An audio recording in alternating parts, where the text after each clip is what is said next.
आप सबों को अपने इस चैनल में स्वागत है। आज इस वीडियो में बात करेंगे संविदा कर्मचारी के बारे में। यानी कि संविदा कर्मचारी यानी कि अब सहायक कर्मचारी को भी मिलेगा पुरानी पेंशन। जाने कोर्ट ने क्या कहा पुरानी पेंशन योजना को लेकर कि इससे जुड़ी पूरी जानकारी इस वीडियो में प्राप्त करेंगे। यानी कि संविदा के अनुसार जो भाई वर्कर हैं, काम कर रहे हैं, किसी भी डिपार्टमेंट में संविदा के आधार पर वर्क कर रहे हैं, उनको भी पुरानी पेंशन योजना का लाभ मिलना चाहिए। इसके विषय में कोर्ट का क्या आदेश जारी किया गया है, इससे जुड़ी पूरी जानकारी इस वीडियो में प्राप्त करेंगे। अगर यदि आप हमारे इस चैनल पर फर्स्ट बार आए तो चैनल को सब्सक्राइब जरूर करें। आप इस वीडियो में स्टेप बाय स्टेप देखिए पूरी जानकारी। पुरानी पेंशन योजना, अगर आप भी सरकारी नौकरी में या सर्विस पर काम कर चुके हैं तो आपके लिए एक बड़ा अपडेट है। पुरानी पेंशन योजना यानी पुरानी पेंशन योजना को लेकर के दिल्ली हाई कोर्ट ने एक ऐसा निर्णय लिया है जिससे हजारों कर्मचारी की किस्मत बदल सकती है। खास बात यह है कि उन कर्मचारियों के लिए यह राहत भरी खबर है जो पहले काम कर रहे थे और बाद में उन्हें पक्का कर लिया गया है। यानी कि नहीं बोले हैं कि जो संविदा के अनुसार 3 या 5 साल लगातार जो कर्मचारी वर्क कर लेते हैं जिस भी डिपार्टमेंट में है तो उनको जो है परमानेंट जॉब दे दिया जाता है।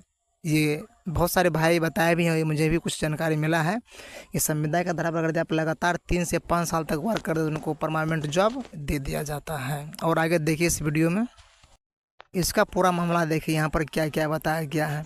असल में कुछ कर्मचारी जब पहले विश्वास पात्र यानी क्लैश पर काम कर रहे थे, उन्होंने कोर्ट में याचिका दायर की थी।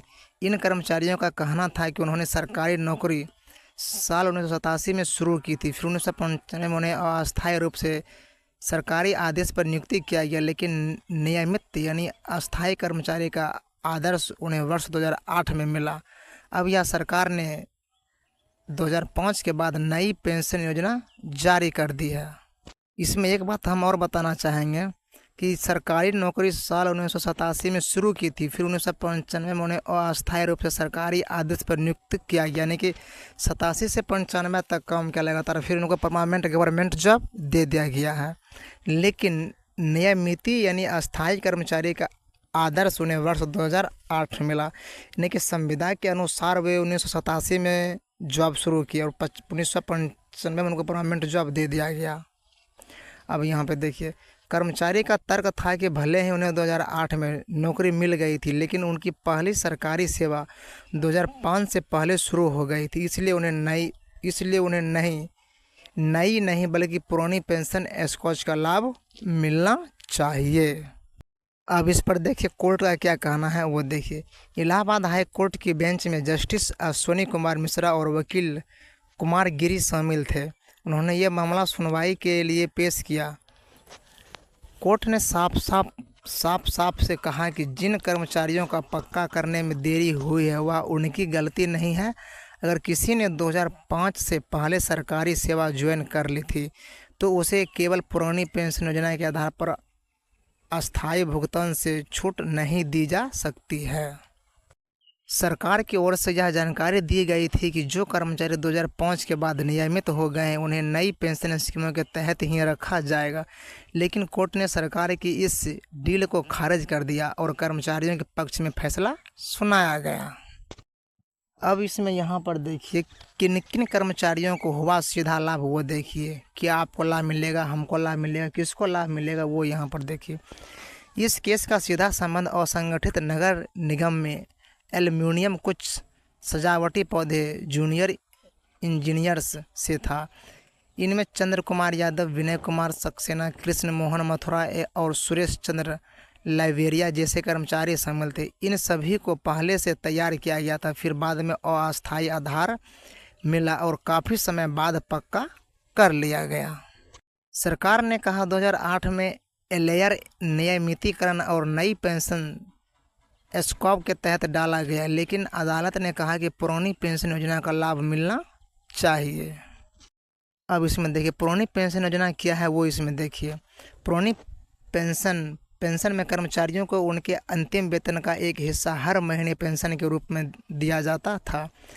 इसमें पूर्ण जिम्मेदारी सरकार की थी और कर्मचारियों को आयु भरण पेंशन जारी करना था। लेकिन 1 अप्रैल 2005 के बाद केंद्र और कई राज्यों ने नई पेंशन स्कीम लागू कर दी थी, जिसमें कर्मचारियों को उनकी योग्यता से भी योगदान दिया जाता है और उन्हें पेंशन की जगह पर एक निधि के रूप में रखा जाता, जो बाजार के लिए जारी किया जाता है। अब इसमें देखिए यह फैसला अहम क्यों है वो देखिए। इस फैसले का असर सिर्फ कुछ वैज्ञानिक तक ही सीमित नहीं रहा, बल्कि पूरे देश में ऐसे हजारों सहायक यानी कि ऐसे हजारों संविदा सहायक कर्मचारी हैं जो पुराने तक सरकारी सेवा कर रहे हैं और बाद में व्यापारी पक्के हो गए। अब इस फैसले से उनके लिए भी रास्ता खुल सकता है कि पुरानी पेंशन स्कॉलर्स की मांग कर सकते हैं। कुल मिलाकर कहा जाए तो यह फैसला उन सभी कर्मचारियों के लिए उम्मीद की किरण है जो नई पेंशन स्कीम से परेशान थे और पुरानी योजना का लाभ चाहते थे। कोर्ट ने साफ तौर पर कहा कि सरकार को कर्मचारियों को सजा नहीं मिलनी चाहिए। अब इसमें यह देखना दिलचस्प होगा कि क्या दूसरे राज्यों की सरकार भी इस फैसले को जताएगी या फिर सुप्रीम कोर्ट तक केस करेगी, लेकिन इस फैसले से पक्के किए गए कर्मचारी के लिए बड़ी राहत जरूर लेकर आएगी। यानी कि पुरानी पेंशन योजना का लाभ संविदा कर्मचारी को मिलना चाहिए, क्योंकि बहुत सारे ऐसे कर्मचारी हैं जिनको इसका लाभ मिलना चाहिए। इसमें देखिए बहुत सारे भाई के मन में डाउट रहता है कि संविदा के अनुसार किसी भी डिपार्टमेंट में वर्क करे या ना करे, जुड़े या ना जुड़े, हटा भी सकता है। अगर आप संविदा के अनुसार किसी भी डिपार्टमेंट में, चाहे वो एफसीआई का डिपार्टमेंट हो या किसी भी कंपनी का हो, अगर संविदा के आधार पर अगर उसमें लगातार आप वर्क करते हैं 3 से 5 साल तक लगातार अगर उस कंपनी में आप वर्क करते हैं, तो कंपनी ये कभी भी नहीं सोचते कि हम अपने पुराने एम्प्लॉय को छोड़ दें, हटा दें, क्योंकि उस कंपनी के बारे में उस एम्प्लॉय को पूरी जानकारी हो जाता है। अगर कोई एक जगह कोई कर्मचारी 3 से 5 साल तक जॉब करता है तो उस कंपनी के बारे में उनको पूरी जानकारी हो जाता है, कौन सा काम कैसे होगा, क्या करना है, कब करना है, कंपनी में किसको रखना है, किसको हटाना है, जिस पोस्ट पर है उस पोस्ट की पूरी नॉलेज उनके पास हो जाता है। अगर लगातार 3 से 5 साल तक अगर आप संविदा के ही आधार पर वर्क करते हैं, उनको परमानेंट जॉब दे दिया जाता है, चाहे कंपनी का जॉब हो या सरकारी जॉब करते हो। सरकारी जॉब तो ऐसे परमानेंट होता ही है। अगर आप किसी कंपनी में संविदा के आधार पर 3 से 5 साल लगातार जॉब करते हैं तो परमानेंट जॉब आपको मिल जाएगा। इसमें डाउट बहुत सारे भाई के मन में यही होता है कि हमको संविदा के आधार पर जुड़ते हैं, कुछ समय बाद हटा दिया जाएगा। हटाएगा नहीं। अगर किसी भी कंपनी में अगर आप आगे बढ़ना चाहते हैं, आपको 10,000 का महीना दे रहा है या 15,000 का महीना दे रहा है, 15,000 में उसको 20,000 का काम करके दीजिए। यदि किसी काम के लिए आपको 100 रुपया मिल रहा है तो उसको 100 रुपया के बदले 200 का काम करके दीजिए, तभी किसी भी कंपनी में आपको पोस्ट आगे होगा, परमानेंट होगा और इसी के आधार पर आपको जॉब में रखेगा। और कंपनी जो है संविदा के आधार पर इसलिए रखता है कि संविदा पर जो वर्कर रहते हैं उनको सैलरी कम दिया जाता है, थर्ड पार्टी के अनुसार उनसे कम करवाया जाता है, सैलरी कम मिलता है। इसीलिए अगर लगातार अगर आप वर्क करिएगा तो अच्छे खासा सैलरी उठाइएगा। इस वीडियो में यहीं तक, फिर दूसरे वीडियो में अगर आप हमारे इस चैनल पर फर्स्ट बार आए तो चैनल को सब्सक्राइब जो करें। Thanks for watching. जय हिंद।